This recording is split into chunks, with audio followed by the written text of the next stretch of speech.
There's a specific moment that reveals everything.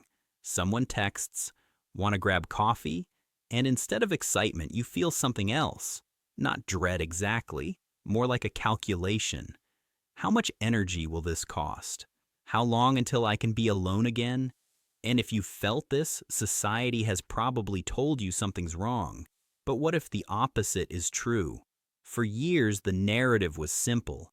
People who prefer solitude are either healing from trauma or haven't learned to connect properly. The underlying message, normal humans crave constant company. But recent research has quietly dismantled that assumption. Turns out, some brains are simply built for less, not because they're broken, but because they're calibrated differently. Think about sensory processing. Everyone has a threshold for stimulation. For some, that threshold is high. They need volume, variety, constant input to feel alive. But others have a lower threshold. Not lower capacity, lower threshold. They reach optimal functioning with less external noise. It's not weakness, it's efficiency. Their nervous system processes depth over breadth. And here's what nobody mentions. Solitude isn't passive. When someone who genuinely enjoys being alone spends time with themselves, their brain doesn't shut down. It shifts into a different mode. Problem solving activates. Pattern recognition strengthens. Self-knowledge deepens. They're not avoiding life. They're processing it at a level that requires silence. But let's address the uncomfortable part. There's a difference between choosing solitude and hiding in it. One comes from self-knowledge, the other comes from fear, and the line between them can blur.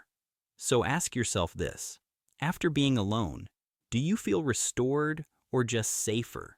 Do you choose solitude because it fills you up, or because connection drains you in ways that feel unbearable? If solitude is your recharge, that's healthy. If it's your only defense against a world that feels hostile, that might be worth examining. Not with shame, with curiosity, because healthy solitude requires one thing: the ability to connect when you choose to. You're not running from people, you're running toward yourself, and you know the difference.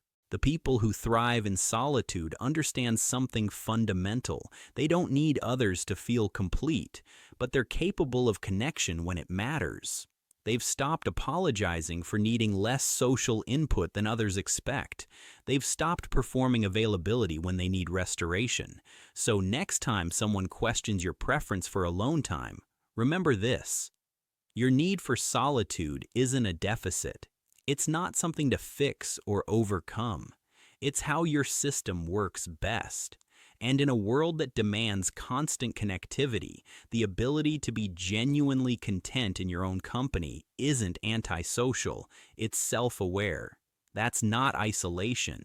That's knowing yourself well enough to protect what keeps you whole.